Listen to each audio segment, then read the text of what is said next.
Recently, I've had quite a few people ask me on my different social media channels how I got into this, how I know what to buy, what it's worth, what I look for at yard sales, what I look for at thrift stores, where I go. And it's kind of a good story.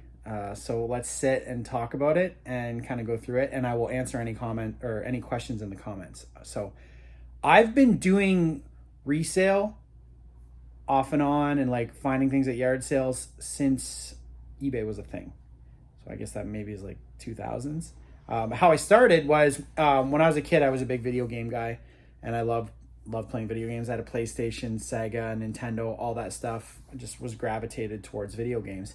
And when I got to university, I needed money for books and for like going out and stuff. And so I started selling my video games on eBay, some of the ones that I didn't want. And so this was right around when Xbox 360 was a thing. That was around the time, so whatever year that was. So I ended up making pretty good money on eBay selling these games. So in my head, I'm like, well, how can I get more games to sell? So yard sales, thrift stores, pawn stores. So every now and then I would go, and if I'd see a yard sale, I'd stop and I'd look and I'd see if they had any video games, or I'd go to, pawn stores and see if they had any. And, I'd find a couple here or there. I wasn't doing it like I'm doing it now. And I'd flip them on eBay.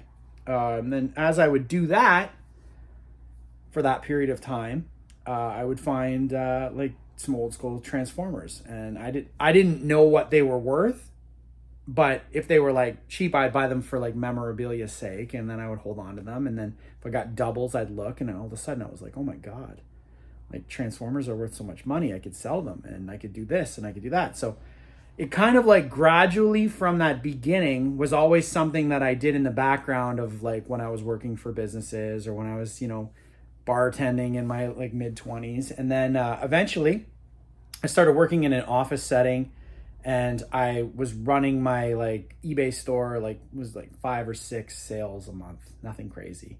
But I kept it going.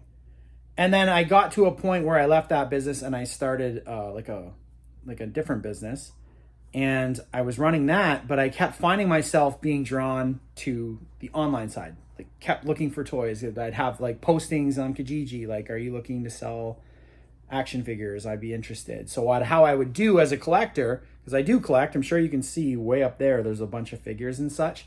What I would do was, it's cheaper as a collector to buy a big lot to get the figures that you want and then sell the rest off. That's my suggestion to anybody that's looking to build out a collection, is you got to buy in bulk. It's going to cost a little bit more in the short term, but you're also not going to spend as much per figure. So for G.I. Joes, for example, I'd buy a whole lot to get like the 3 or 4 figures I need, and then I would sell the rest on eBay. So as I was doing that, I realized that was the way to go. But as I was collecting, it started to be like such a big undertaking and it was profitable, that I decided to go and do that full time. And that, I believe, was in 2017. So in 2017, I decided to shut down the other business. It was like a personnel place. Just too much overhead, too many employees, all that kind of stuff, and take all the money that was coming in from the online stores and invest it into the business. So right around then, I started like buying up different stuff and taking chances on items that I didn't know, and yard selling more. And I wasn't shooting yard sale videos or anything like that yet. But it was really, really slow. Like, it was brutal. Like, I was not doing good. So it was not profitable. It was not enough to live off of. It was a struggle. The first year was slow. I was just on Etsy and eBay. And then the second year it got busy. And I always looked for things. Like I said, I would buy in bulk. And when I would go to the thrift store, I would look for thrift bags. If you watch the channel, you know what, like the thrift bags I look for. You look for multiple items that you might want or that you could sell. And then you would do whatever you would do with the other stuff. You could donate it to get a coupon, or you could sell it in a bigger lot if it was worth of that. That's how I would do it. So eventually I got my stores up to like, the first goal I had was get to 1,000 items online so that you would have a consistent inventory. Then I tried to get to 2,000. Then I tried to get to 5,000. And then in 2020, my goal was to get to 10,000. And then COVID hit and all that stuff. And it made the business go crazy because everybody was online buying stuff. And then at that point, it just became like a full-time operation where, I was shipping things out all over the world. And as that was happening, I was able to buy more stuff and collect better and, go after. And so I only, as a collector, I only collect 4 main toy lines. The 4 toy lines that I collect are Dino Riders, Battle Beasts, Transformers, and He-Man. Those are the only 4 that like I have a collection of. Now, if you want to get specific, I have a bunch of collections because everything that I have on the store is part of my collection. But I don't have attachment to it. If it sells, it's gone. But like I have a giant amount of toys here. But the only things I don't sell are those 4 items, unless I have duplicates.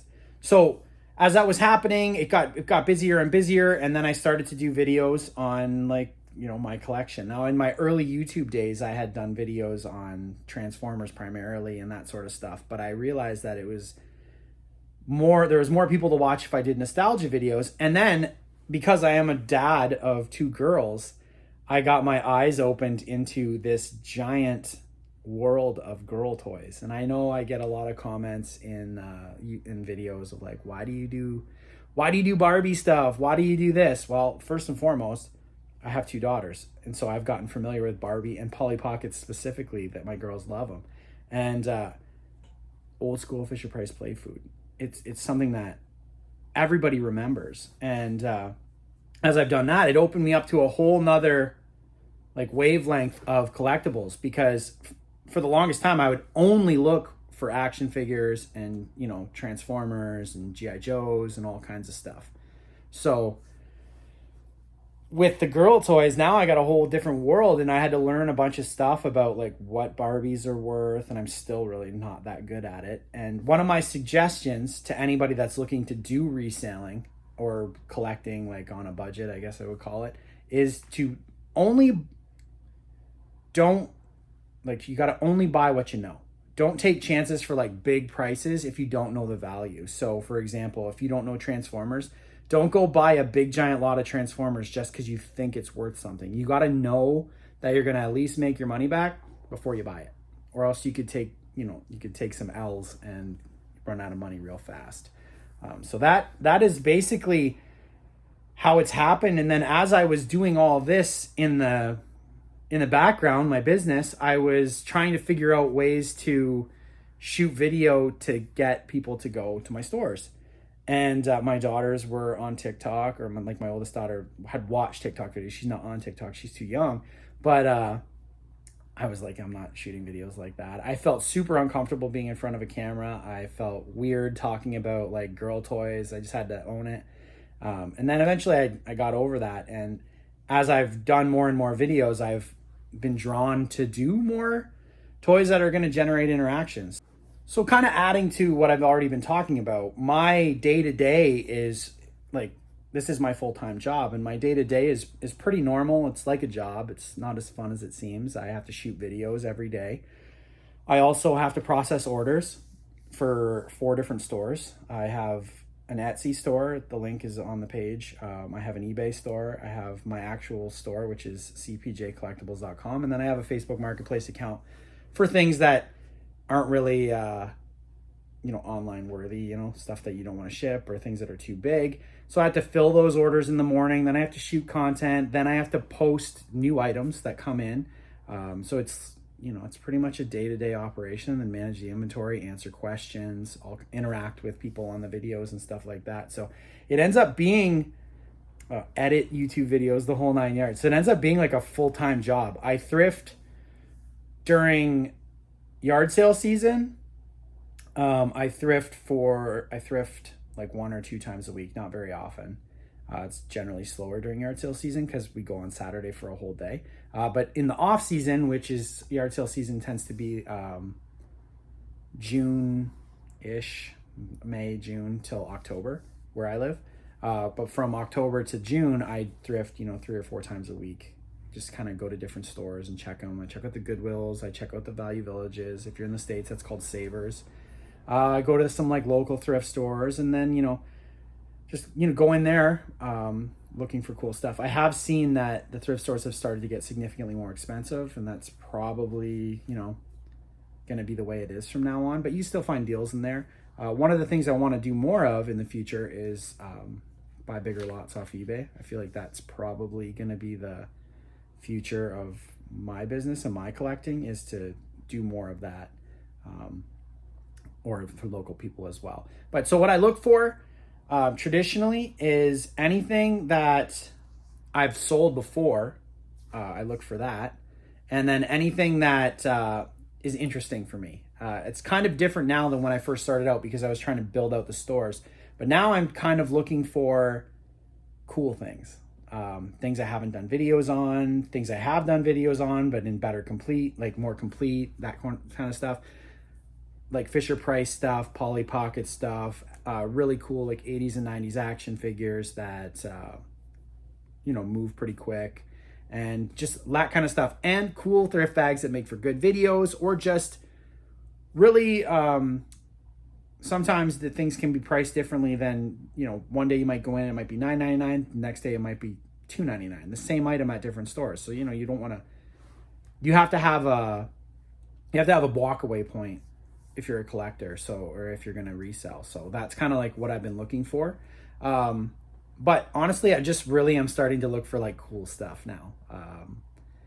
Like I call them conversation pieces, or like things that unlock your memory. That's kind of how I've talked about things, is memory unlocked. So that's kind of what I've been looking for recently, probably in the foreseeable future, because right now I'm managing an inventory of 20,000 items. It's a lot.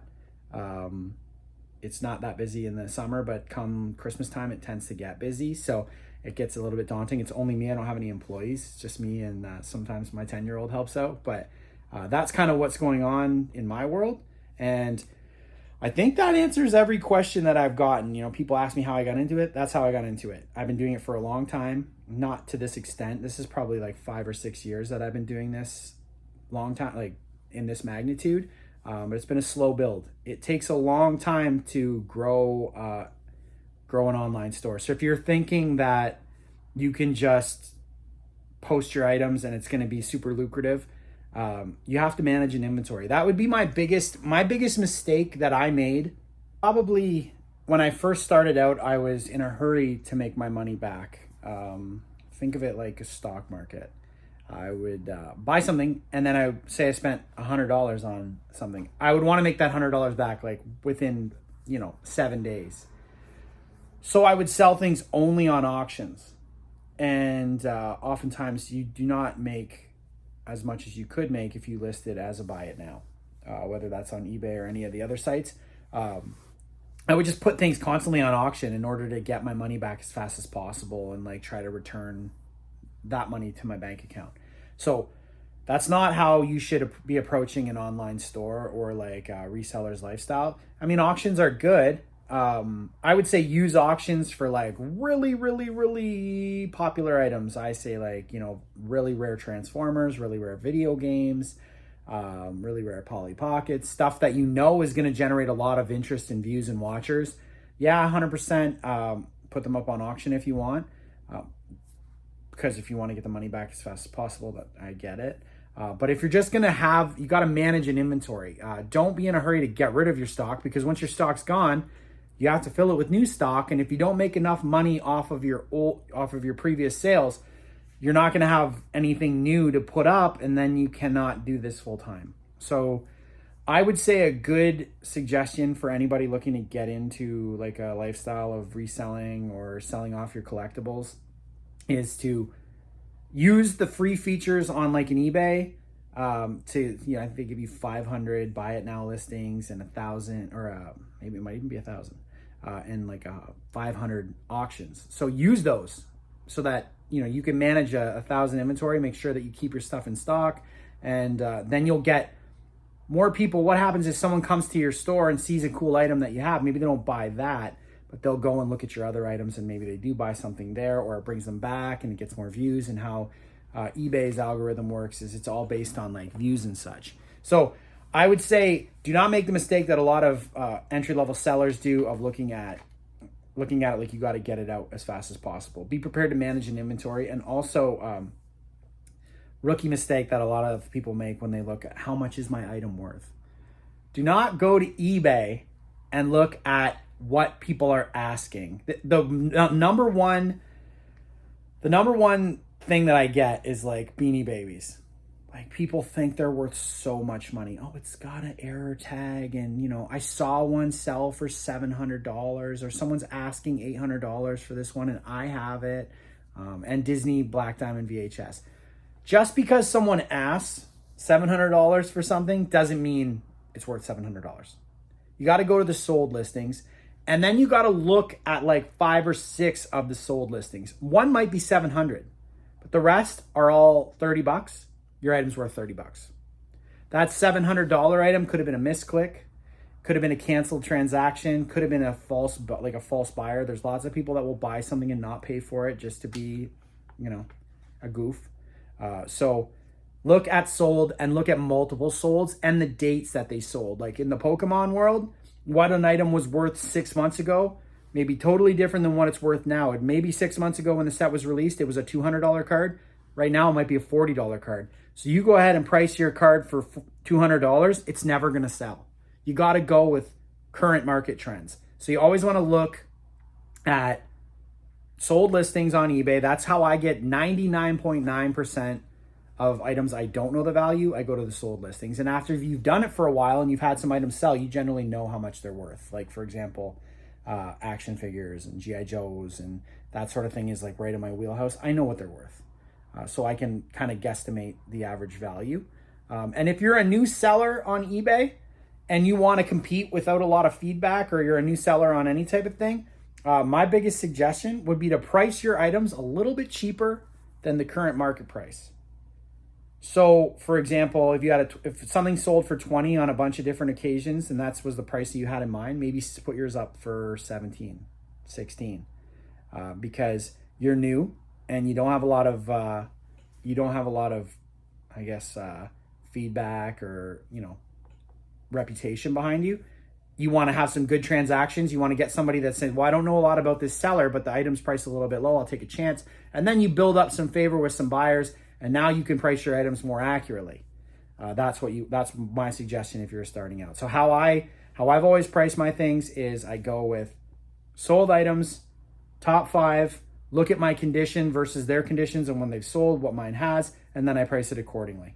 And then once you've done that enough, you're going to know, I'd say after about a year, you're going to know exactly what your stuff's worth. And even sometimes, and then if you don't, you're going to look into other items. And as you're doing that, you're going to springboard into seeing what other comparable items are worth, other different items. And it's going to help you when you go to buy stuff from other buyers or at the thrift store. So that's basically the long and short of that question. I think that's everything. Now, if there's any other questions you guys have in the comments, just let me know some of the things that maybe I didn't cover or I got a little long-winded on, and I'll try and do maybe a short video on how to help that. Or if you've had, bad experiences with shipping or stuff like that, I can always get into that in a future video. So that is the long and short of how I fell into this lifestyle. I'm super glad I did. There's a saying that, like, when you do what you love, you never work a day. This doesn't feel like work for me. I love looking through like yard sales and going and finding old toys and building out collections and helping. I guess the biggest thing that I like about this job versus other jobs is 95% of the time, people are generally happy when they get something from me. It's a memory unlocking, or a toy they had as a childhood, like a childhood nostalgic moment, and it makes them feel good. And that's a cool feeling to have, to be able to help them and to be able to, have the free time to hang out with my kids and, be a dad, which is awesome. So thanks for watching. Don't worry, we're gonna go back to some crazy toy videos very soon. But I thought this would be a fun video to share with everyone and kind of answer some questions that I keep getting.